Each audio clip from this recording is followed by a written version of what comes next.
Bem-vindos ao PEPICE, o podcast do estudante de psicologia. Ele menciona que muitos artigos sobre técnica, existem poucos livros que realmente aprofundam o tema. E ele destaca a importância de Freud, certo? Freud nunca conseguiu escrever o tratado que prometeu sobre técnica. Exato. Etigoyen argumenta que a psicanálise não deve ser vista apenas como um conjunto de técnicas, mas como uma disciplina que une teoria e prática. Se me lembra do técnica de técnica no conhecimento psicanalítico, e decisão na técnica de sangue estático. Exatamente. Ele acredita que a interação entre teoria e técnica é essencial. Quanto mais se lê e se reflete, mais se percebe a flexibilidade necessária na prática. E o que você acha da sua crítica ao ecletismo na psicanálise? Ele realmente critica a defesa cerrada de posições e enfatiza a importância da reflexão contínua. Isso é vital para o crescimento do analista.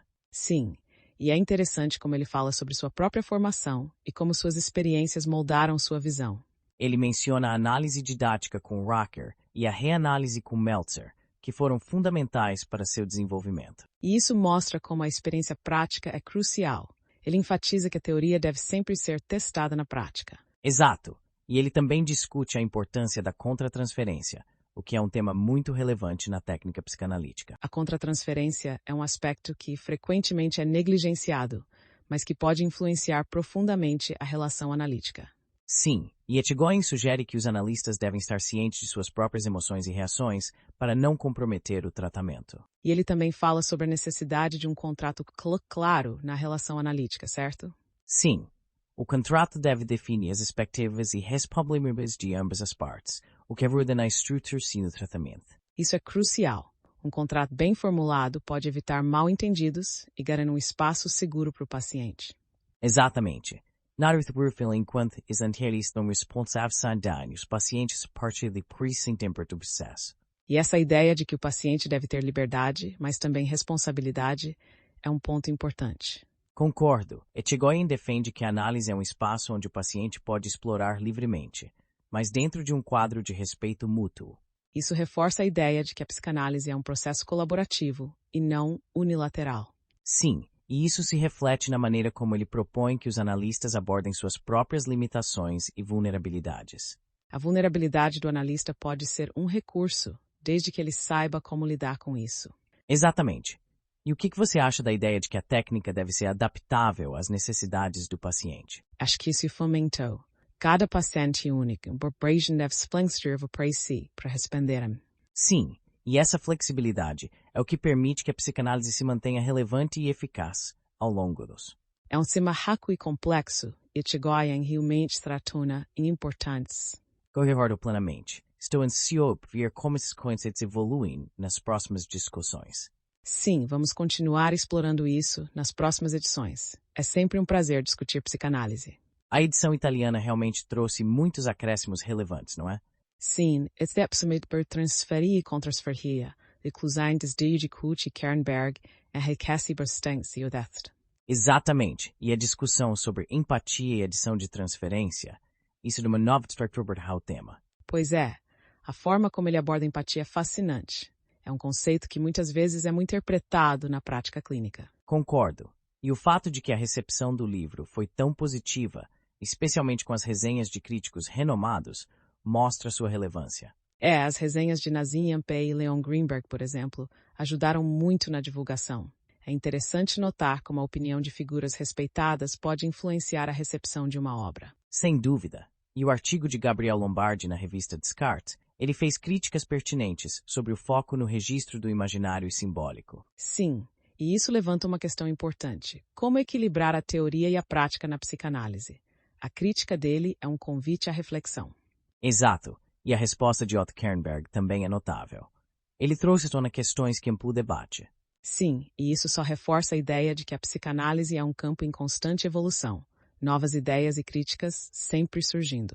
E claro, a tradução do livro para o inglês também foi um passo significativo. A contribuição de César e Sacerdote foi fundamental. Sem dúvida.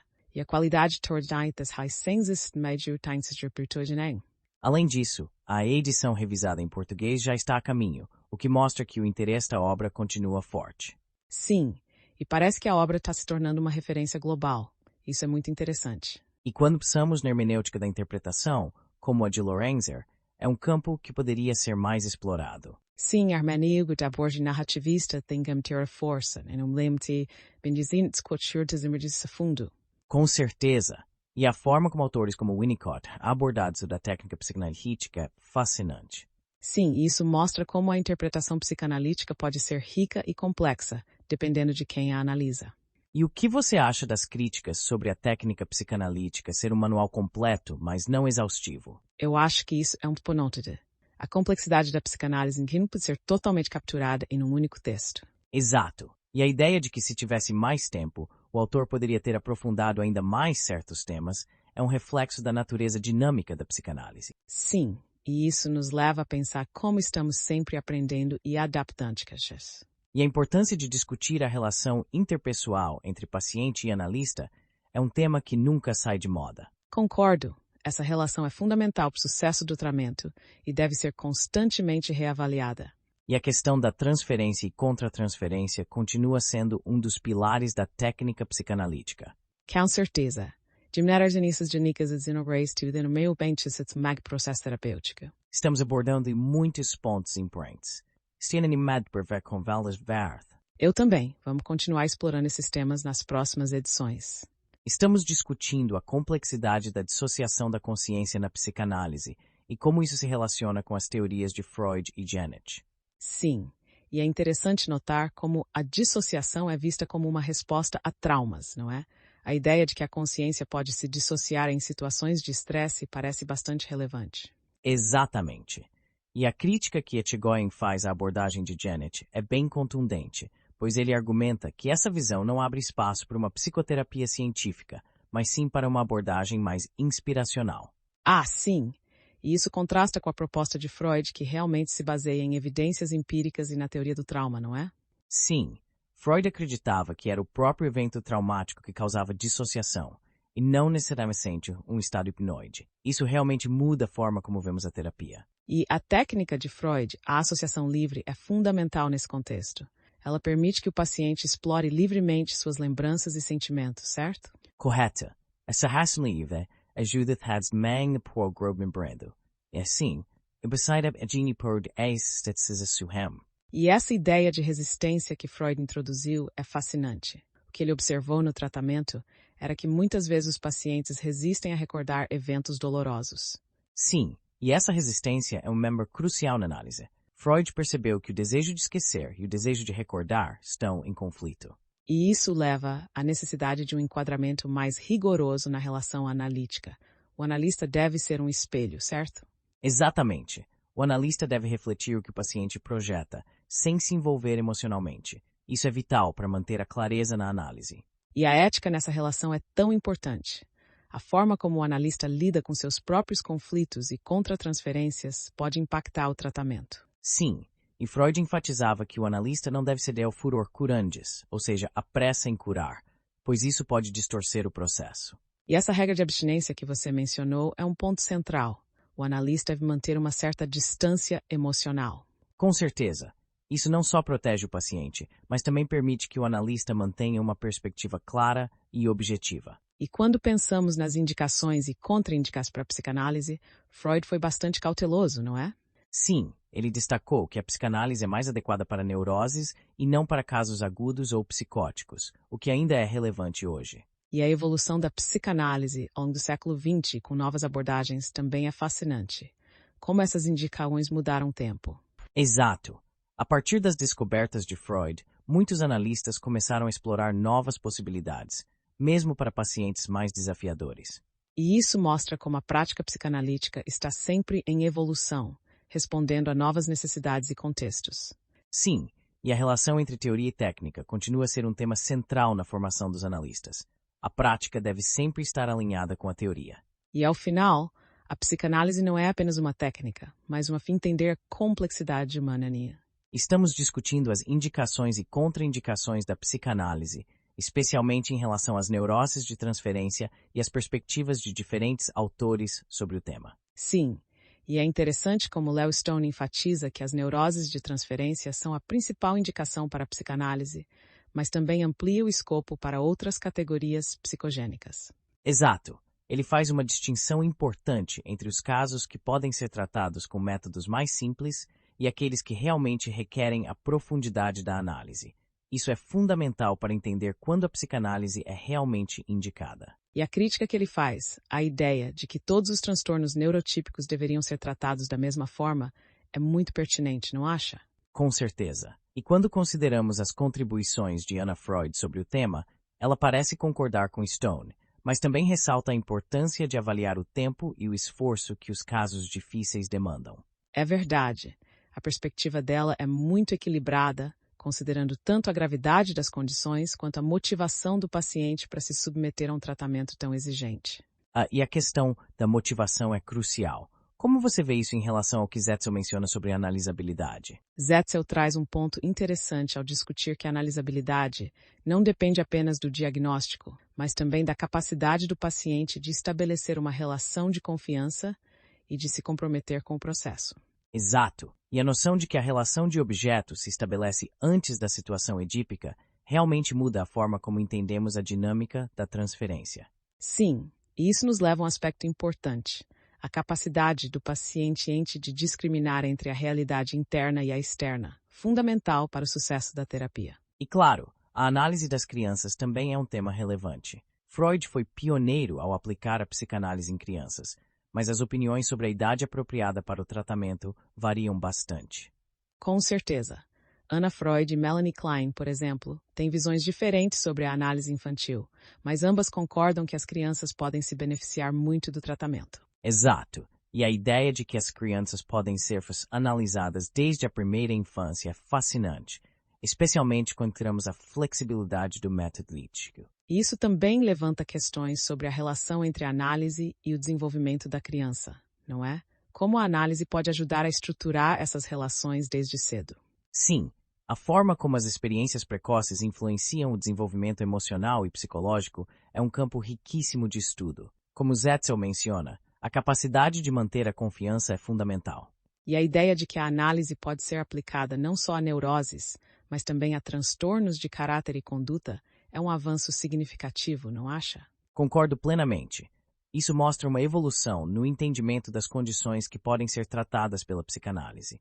Cada caso é único e a flexibilidade é essencial para o tratamento. E claro, a motivação do paciente para se engajar no processo analítico é um fator que não pode ser ignorado. Esse desejo de autoconhecimento é talvez mais importante do que o tipo de doença em si. Sim, e a busca pela verdade, embora desafiadora, é uma parte central do que torna a psicanálise tão única. É um compromisso profundo com o próprio desenvolvimento. E por fim, a importância do suporte familiar e social para o sucesso da análise é algo que muitas vezes é subestimado.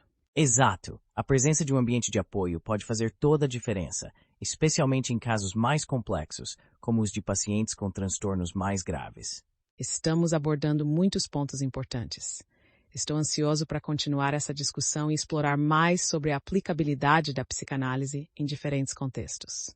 Estamos discutindo a complexidade da relação entre a neurose de transferência e o complexo de Édipo, e como isso se relaciona com a analisabilidade na psicanálise. Sim, e a ideia de que a relação edipiana é essencial para enfrentar essas dinâmicas é fascinante. O que você acha da crítica de Zetzel sobre a capacidade do neurótico em lidar com essa relação? Ela realmente aponta que o que falta no neurótico é essa relação edipiana, que se poderia alcançar por meio da regressão na análise. É uma observação crucial, pois a neurose de transferência reproduz essa dinâmica. Certo. E a distinção que ela faz entre a aliança terapêutica e a neurose de transferência é muito interessante. Essencial para entender como se desenvolve o tratamento. Concordo. A aliança terapêutica é pré-genital e diádica, enquanto a neurose de transferência, como você mencionou, é um reflexo do complexo de Édipo. Isso traz à tona a necessidade de um vínculo sólido entre paciente e analista. E quando falamos sobre os grupos de histeria que Zetzel descreve, fica claro que a analisabilidade varia muito entre eles, não é? Exatamente. A boa histeria, por exemplo, é aquela que se apresenta disposta para a análise, enquanto outras podem ter dificuldades significativas em estabelecer essa aliança terapêutica. Isso sugere da histeria que a histeria pode manifestar uma intensa transferência erotizada, certo? Sim, e essa transferência precoce pode dificultar a criação de uma relação analítica que seja realmente produtiva. O paciente pode não conseguir distinguir entre a realidade interna e externa. E a questão da infância é fundamental aqui. Como as experiências precoces influenciam a capacidade de estabelecer essa aliança? Com certeza, a ausência de um dos pais ou experiências traumáticas na infância podem ter um impacto profundo na capacidade do paciente de se engajar na análise. E ao falarmos sobre o obsessivo analisável, Zetzel faz uma distinção importante, não é? Ele pode entrar na situação analítica, mas não necessariamente desenvolver uma neurose de transferência clara. Exato. O obsessivo pode ter dificuldades de se comprometer com o processo analítico, enquanto o histriônico tende a desenvolver essa neurose de transferência. E isso implica que o analista deve estar atento às características de cada paciente para adaptar sua abordagem, certo? Sim, e a habilidade de tolerar a regressão instintiva é essencial para que o processo terapêutico avance. O analista deve ser flexível e sensível às necessidades do paciente. E a crítica ao conceito de analisabilidade é bastante pertinente. Você acha que ele é muito rígido? Sim, eu concordo. O conceito pode ser inflexível e não considerar a complexidade dos casos. Não devemos deixar de lado que cada paciente é único, e a analisabilidade não deve ser vista como uma caixa fechada. E a ideia de acessibilidade que Beth Joseph propõe parece oferecer uma perspectiva mais flexível, não é? Exatamente. Se se foca em aprofundar a paciente e dar-se diagnósticas. Isso é muito interessante. E como se diz o conceito do particularismo e Knutschwang? O para-analítico, como discutido por Lieberman e outros, sugere que a interação entre analista e paciente é crucial, mas não devemos esquecer que a eficácia do analista também deu a capacidade de se adaptar. Sim, e isso desafia a ideia de que um analista pode ser o ideal para todos os pacientes. A relação é dinâmica e deve ser constantemente reavaliada. Concordo. O que torna um analista eficaz é sua capacidade de formar um par que corresponda às necessidades do paciente, e isso varia de um caso para outro. E a questão das predileções também é importante. Como o analista lida com suas próprias preferências pode impactar o tratamento. Sim, e isso pode levar a uma seleção inadequada de pacientes, o que pode complicar o processo analítico. E como você mencionou, a experiência do analista é fundamental. A forma como ele lida com suas próprias limitações pode influenciar a dinâmica da análise. Exatamente. E isso mostra que o trabalho analítico é um processo contínuo de aprendizado tanto para o analista quanto para o paciente. Está aí muito importante. Estou animado para ver como essa discussão evolui. Estamos discutindo a complexidade da entrevista psicanalítica e suas nuances, não é? Sim, é um tema fascinante. A ideia de que a entrevista é um campo onde se estabelece uma relação única entre o entrevistador e o entrevistado é muito interessante. Exato. E como Bleger menciona, essa relação é crucial para o que acontece durante a entrevista. O entrevistador deve ser um observador participante, mas sem interferir demais. Isso levanta a questão da objetividade. Como o entrevistador pode manter essa objetividade e ainda assim ser um facilitador? Sim, essa mania tênue. O entrevistador precisa permitir que o entrevistado se expresse livremente, mas também deve guiar a conversa de maneira sutil. E a ansiedade que surge nessa dinâmica, acredito que tanto o entrevistador quanto o entrevistado sentem essa pressão, certo? Com certeza. A ansiedade pode ser um grande obstáculo, mas também pode fornecer informações valiosas sobre o que está acontecendo mentalmente. E a questão da transferência e contra-transferência. Como esses fenômenos se manifestam na entrevista?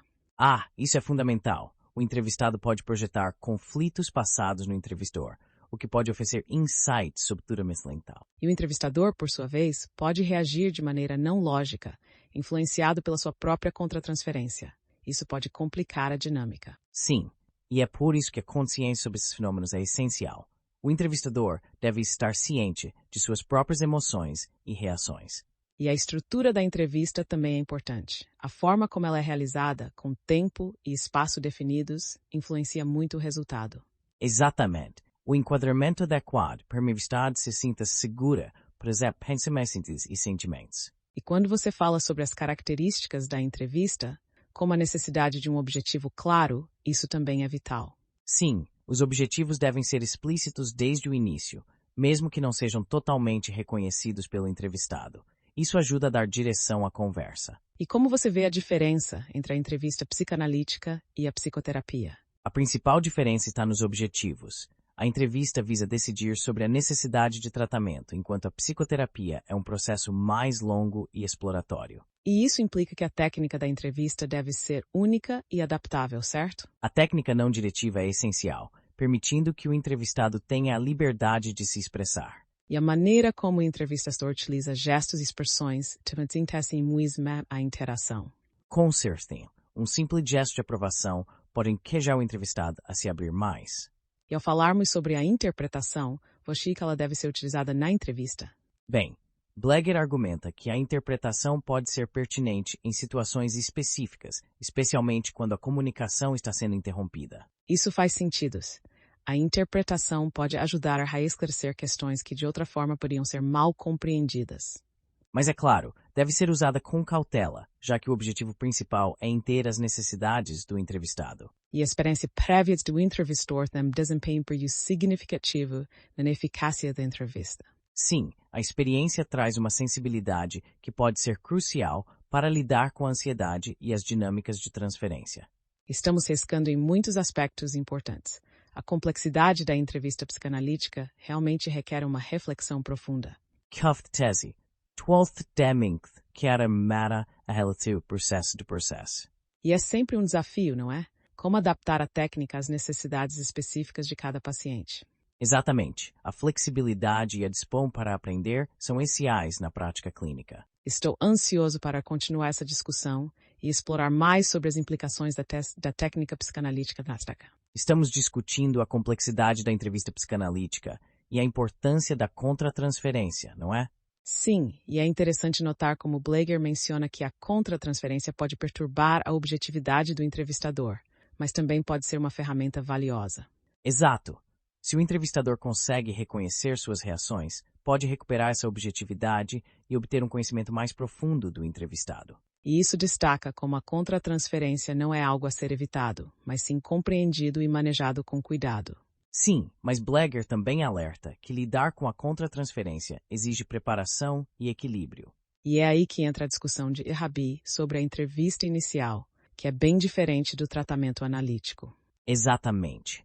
Eles ressaltam que a entrevista inicial pode causar uma angústia, tanto para o entrevistado quanto para o interroger. E essa angústia é muitas vezes expressa através de comunicação extraverbal, não é?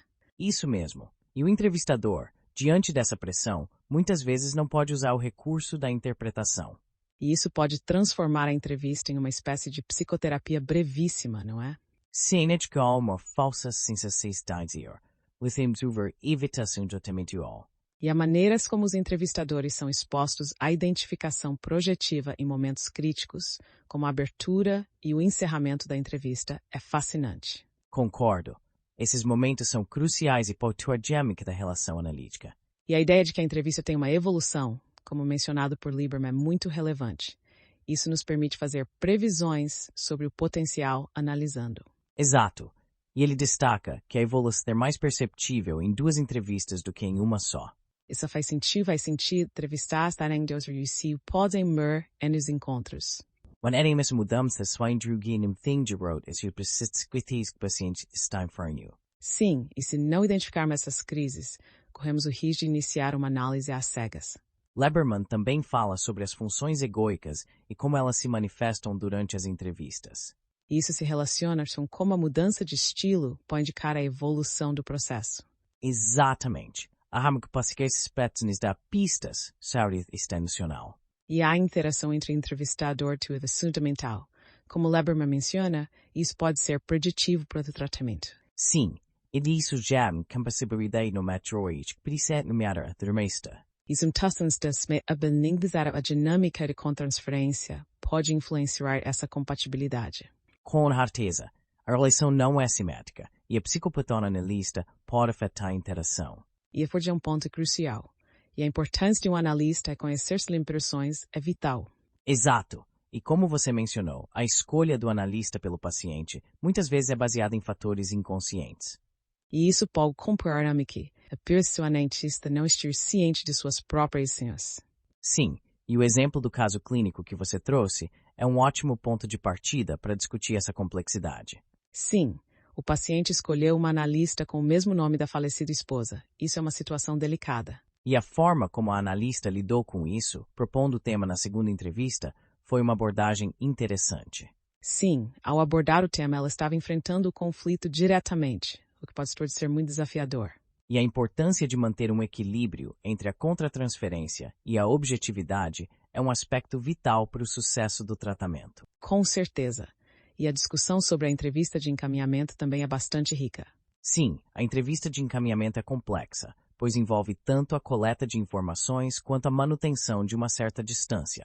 E isso pode ser um desafio, especialmente quando o entrevistado se apega ao entrevistador. Exato! E o que você acha da ideia de que o analisando deve escolher seu analista? Acho que essa questão é complicada. A escolha muitas vezes não é racional e pode ser influenciada por fatores emocionais.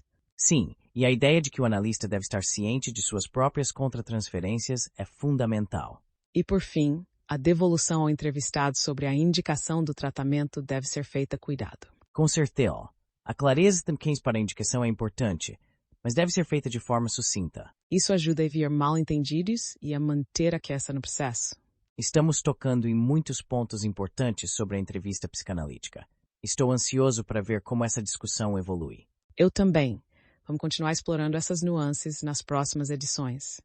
Estamos discutindo a complexidade do contrato psicanalítico e suas nuances, especialmente em relação à técnica e ao estilo. Sim, e a ideia de que o contrato deve ser justo e equitativo é fundamental, não é? A relação entre analisando e analista precisa ser equilibrada. Exato! E quando falamos sobre o estilo, é interessante notar como cada analista pode ter sua própria maneira de conduzir as sessões, desde a forma de cumprimentar até a disposição dos móveis no consultório. Ah, sim! Isso me faz pensar na crítica de Fairbairn sobre a rigidez de algumas normas técnicas.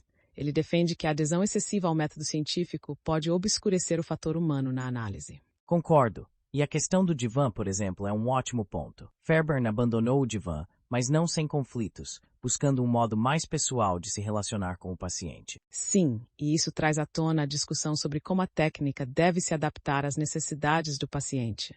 Não é apenas uma questão de seguir regras, mas de criar um espaço seguro. Exatamente.